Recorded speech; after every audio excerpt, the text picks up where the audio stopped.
Stop what you are doing. I need you to hear this right now because the window for what I am about to release over your life closes at midnight tonight. Not metaphorically, literally. What has been circling your life for the last 7 days, unable to land, unable to break through the warfare you have been under, is about to touch down. And when it does, everything you thought was permanent is going to shift in a single moment.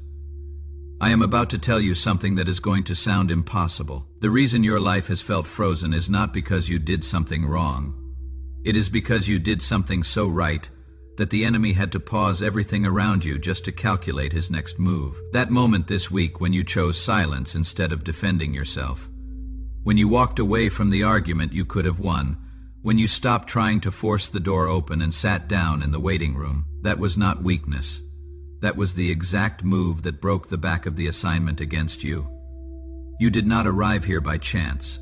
The algorithm did not recommend this to you. I placed this message directly in your path because you are 3 days away from the most significant shift you have experienced in the last 18 months. If you leave before the end of this message, you will miss the instruction that unlocks it.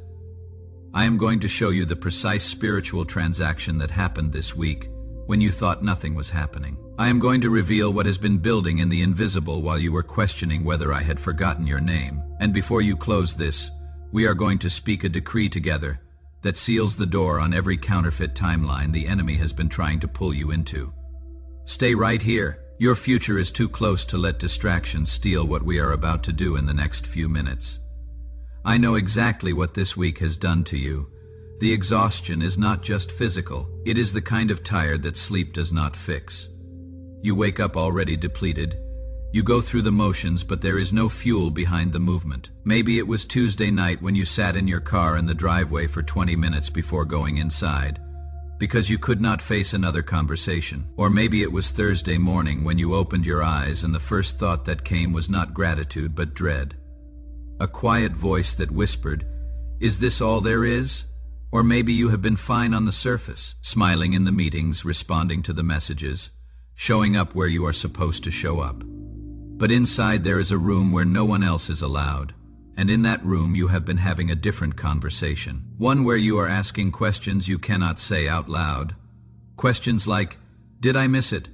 Did I misunderstand what you said to me 3 years ago? Was that actually your voice, or was I just desperate enough to believe it was? The silence has been so loud that it started to feel like an answer, and that answer felt like no. Let me tell you what has actually been happening. The enemy has been running a very specific operation against you this season. He has not been attacking your faith directly. He has been attacking your memory. He has been trying to make you forget who you were before the silence started, before the doors closed, before the people left, before the vision started to feel like a cruel joke. He needs you to forget. Because if you remember who I called you in that moment, if you remember the fire that was in your chest when I first spoke your assignment over you, his entire strategy collapses. Here is what the accuser does not want you to realize. The reason everything has gone quiet is not because I changed my mind. It is because what I am bringing you into next requires a version of you that can handle the weight of it without it crushing you. And that version does not get built in the noise. It gets built in the silence. In the place where there is no applause to validate you, no visible progress to prove you are moving, no external confirmation to tell you that you are on the right path.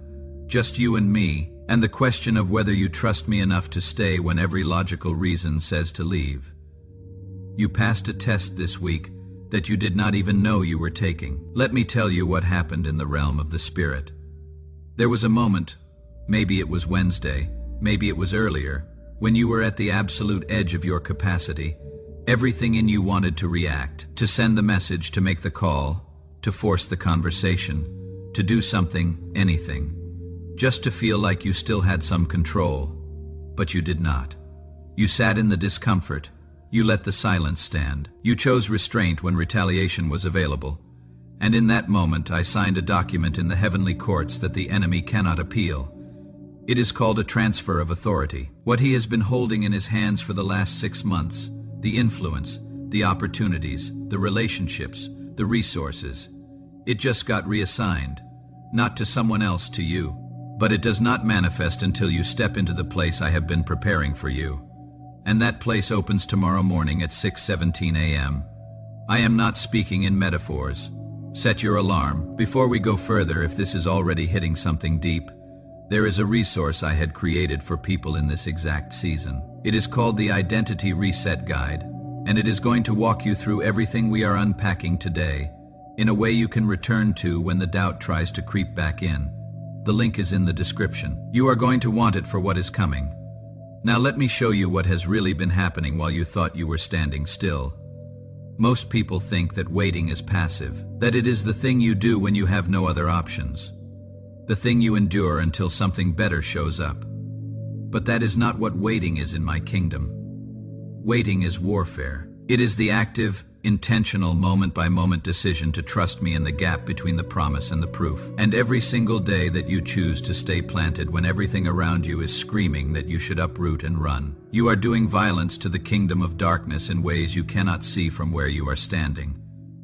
Think about this carefully. The enemy does not waste resources on people who are not a threat. He does not assign high-level interference to lives that do not carry high-level assignments. The fact that you have been under this level of sustained attack is not evidence that you are losing. It is evidence that he knows exactly what you are carrying, and he knows that if you ever fully step into it, his access to an entire region of influence gets cut off. That is why he has been working so hard to convince you that the waiting is punishment, that the closed doors mean I am withholding something from you, that the isolation is a sign that you did something to disqualify yourself. Because if he can get you to believe that lie, if he can get you to internalize the idea that you are in a season of discipline, instead of a season of preparation, you will do his job for him. You will sabotage your own destiny before it ever has a chance to fully manifest. But here is what he did not count on. He did not count on you still being here, still standing, still showing up, still choosing to trust me even when trust feels like the least logical option available to you. And that choice, that daily decision to stay in the process, has been building something in you that cannot be built any other way. Let me show you what I see when I look at you right now.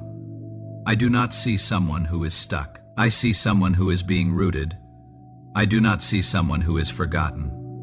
I see someone who is being hidden. Not hidden from me, hidden in me, tucked into a place where the enemy cannot reach you while I do the deep work that this next chapter is going to require. The kind of work that has to happen in the secret place, because if it happened in public, the scrutiny would destroy it before it had a chance to take root. You have been asking me when. When is this going to break open? When is the door going to unlock? When am I going to see the manifestation of what you promised me? And that question is honest. It is human. I am not offended by it. But let me reframe it for you. The question is not when. The question is who. Who are you becoming in the waiting? Because the moment you become the person who can steward what I am about to release, the when takes care of itself. And here is what you need to understand about that. The version of you that can handle what is coming does not get formed in comfort. It gets formed in tension, in the place where your faith is being stretched beyond what feels sustainable, in the moments where you have to choose between what you can see and what I have said. And every time you choose my word over your circumstances, you are laying another brick in the foundation of the life you are about to walk into. There is something I need you to hear about this season. The isolation you have been feeling is not random. I did not forget to send you the people. I intentionally cleared the room because there are some conversations you can only have with me. Some revelations that can only come when there is no other voice in the room to drown me out. And what you have been receiving in the silence is going to be the very thing that authenticates every word you speak on the other side of this. You are not going to be able to tell people how to trust me in the dark if you have never done it yourself. You are not going to be able to lead people through the valley if you have never walked it. You are not going to be able to carry the weight of the anointing I am about to place on your life if you have never learned how to carry the weight of the waiting. And that is what this has been. This has been your training ground. This has been the place where I have been teaching you how to stand when there is no visible reason to keep standing. How to worship when there is no evidence that worship is doing anything. How to believe when belief feels like the most irrational thing you could possibly choose. Every moment you have stayed in this season, every morning you have woken up and chosen to trust me again, every night you have gone to bed without the answer you were looking for, and decided to believe that I am still good. You have been making deposits into an account that is about to pay out in ways that are going to leave you speechless. If you are still with me, leave a comment right now and just type the word ready, because what I am about to say next is going to require you to shift how you see this entire chapter. And I need to know you are locked in before we go there. Here is something most people never understand about the way I work. I do not move on your timeline. I move on my timeline. And my timeline is not about what is convenient for you. It is about what is best for you. There have been things you have been asking me for that I could have given you 2 years ago. The relationship, the promotion, the platform, the breakthrough. I had the ability to release them, but I also had the foresight to see what releasing them prematurely would have done to you. It would have destroyed you. Not because the blessing itself was bad, but because you were not yet the person who could handle the blessing without it becoming a curse. You would have gotten the relationship and lost yourself in it. You would have gotten the promotion and let the title define you. You would have gotten the platform and let the applause replace my presence. And within 18 months, you would have been more broken than you were before the blessing ever showed up. So I did not give you what you asked for when you asked for it. I gave you what you needed. And what you needed was time. Time to be pruned. Time to be stretched. Time to be tested in ways that exposed every weak place in your foundation so I could reinforce it before the weight landed. You thought I was withholding. I was protecting. You thought I was ignoring your prayers. I was answering them in the way that would produce the most lasting fruit. And now, after all the waiting, after all the stripping, after all the seasons where you felt like you were going backward instead of forward, you are finally standing on the foundation that can hold the weight of what I am about to release. The question is no longer whether you are ready. The question is whether you are willing to step into it, even though it is going to require you to leave behind every comfort zone you have built for yourself in the waiting. Let me tell you what is about to happen in the next 72 hours. There is a door that has been locked since March. You know exactly which one I am talking about. You have tried to open it 17 different ways. You have knocked. You have pushed. You have even tried to go around it, and every single time it has stayed shut. But here is what you did not know. That door was never locked to keep you out. It was locked to keep you in, to keep you in the process, to keep you in the preparation, to keep you in the place where I could work on you without you running ahead of me. But the season of that door being closed is over. At exactly 6:17 a.m. tomorrow, I am going to unlock it.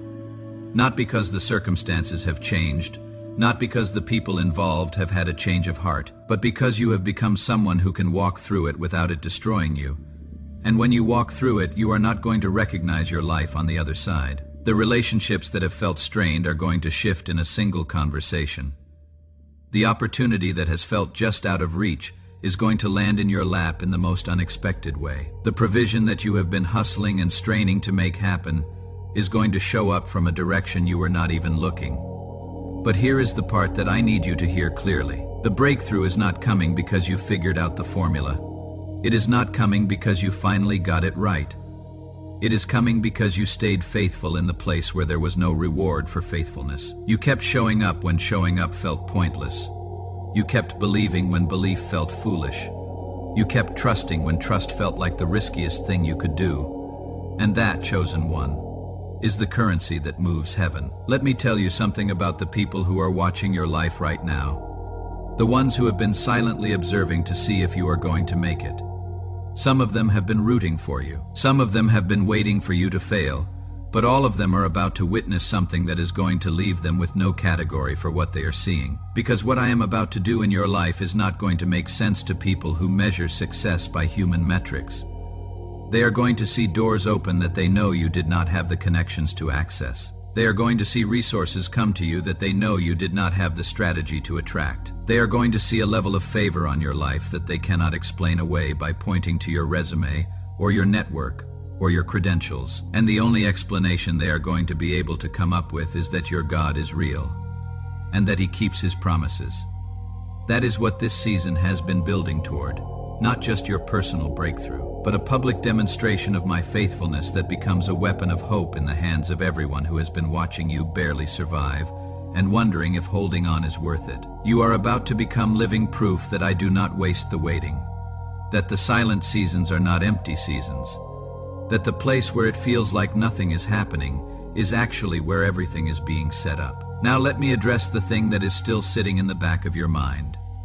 The fear that even if all of this is true, even if the door really does open tomorrow, you are not ready for what is on the other side. You are afraid that you are going to get the opportunity and fumble it, that you are going to step into the room and realize you do not belong there, that the anointing is going to land on your life and the weight of it is going to crush you. Let me tell you what that fear actually is. That is not wisdom. That is not discernment. That is the final play. It is the last card the enemy has left to play. Because if he cannot keep the door closed, he is going to try to keep you from walking through it. He is going to whisper that you are not qualified, that you do not have what it takes, that you should wait a little longer, get a little more prepared, polish the rough edges before you step into the spotlight. But here is what he does not want you to know. I do not call the qualified, I qualify the called, and everything you need to walk through that door has already been deposited into you in the waiting, the wisdom, the humility, the character, the spiritual muscle. It is all there. You just have not had the opportunity to see it activated yet. But when the moment comes, and it is coming tomorrow at 6:17 a.m., you are going to reach inside and pull out things you did not even know you were carrying, because that is what the wilderness does. It does not add to you, it reveals what was already in you. And what has been revealed in you over the last 6 months is a level of resilience, a depth of faith, a quality of character that could not have been developed in any other environment. Moses spent 40 years in the desert before he was ready to lead a nation out of slavery. David spent years running from Saul before he was ready to sit on a throne. Joseph spent years in a prison for a crime he did not commit before he was ready to run an empire. And every single one of them thought the waiting was wasted time, until they stepped into the assignment and realized that the waiting was not the detour. It was the preparation. Think about Joseph for a moment. He had the dream when he was 17. He saw himself ruling. He saw his brothers bowing. He saw the vision clear as day. And then what happened? He got thrown into a pit by the very people the dream was about. He got sold into slavery. He got falsely accused of a crime that could have gotten him executed. He spent years in a prison cell watching other people get released while his name stayed on the roster. Do you think there were nights when Joseph wondered if he had made the whole thing up?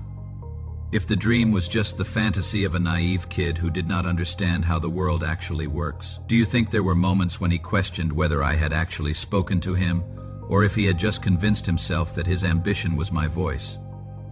Of course there were. He was human. But here is what Joseph did that most people do not do. He stayed faithful in the place where faithfulness had no audience. He served Potiphar with excellence, even though Potiphar was not his destiny. He served the prison warden with integrity, even though the prison was not his assignment. He kept showing up with his best even when no one was watching, and no one was rewarding him for it. And that is what qualified him for the palace. Not the dream. The dream gave him the vision, but the pit and the prison gave him the character. And when Pharaoh finally called him up out of that dungeon to interpret a dream that would determine the fate of a nation, Joseph did not show up as the arrogant 17-year-old who thought he had all the answers. He showed up as a 30-year-old man who had been humbled by process, refined by suffering, and taught by the silence that his gift was not about him. It was about the people his gift was meant to serve. That is where you are right now. You are standing at the edge of the very thing you have been waiting for. And the only thing standing between you and it is the decision to believe that you are ready. Not because you feel ready, but because I say you are ready. And my assessment of you carries more weight than your feelings about yourself. So here is what we are going to do right now. I want you to place your hand over your heart. If you are in public, do it anyway. If someone is watching, let them watch. This moment is too important to let self-consciousness steal it from you. Place your hand over your heart and say this with me. I release every doubt that has convinced me I am not ready. I break agreement with the lie that this season was wasted. I cancel the narrative that says the silence meant abandonment. I declare that my waiting has not been in vain. It has been working. Every closed door was protecting me from something I was not meant to carry. Every delayed answer was positioning me for something better than what I was asking for. I am not behind schedule. I am right on time. I am not unqualified. I am being qualified. I am not forgotten. I am being formed. And what is about to break open in my life is not luck. It is not coincidence. It is the result of faithfulness that no one saw. Obedience that had no audience. Trust that had no evidence. I step into tomorrow with the full expectation that what you have promised is already in motion. I am ready. I am released. I am walking through the door at 6:17 a.m., and I am not looking back. If this just shifted something in you, do not let this moment pass without marking it. Screenshot this. Share it with someone who is still in their waiting season. Leave a comment and tell me what broke off of you while you were reading this, because your testimony is going to be the lifeline someone else needs to hold on for one more day. And if you have not already, make sure you subscribe, because what is coming to this channel is directly connected to what I am doing in your life right now. You did not find this randomly. This was an appointment, and there are more coming. Do not miss them. Your breakthrough is not far off. It is already here. You are just about to see it with your own eyes.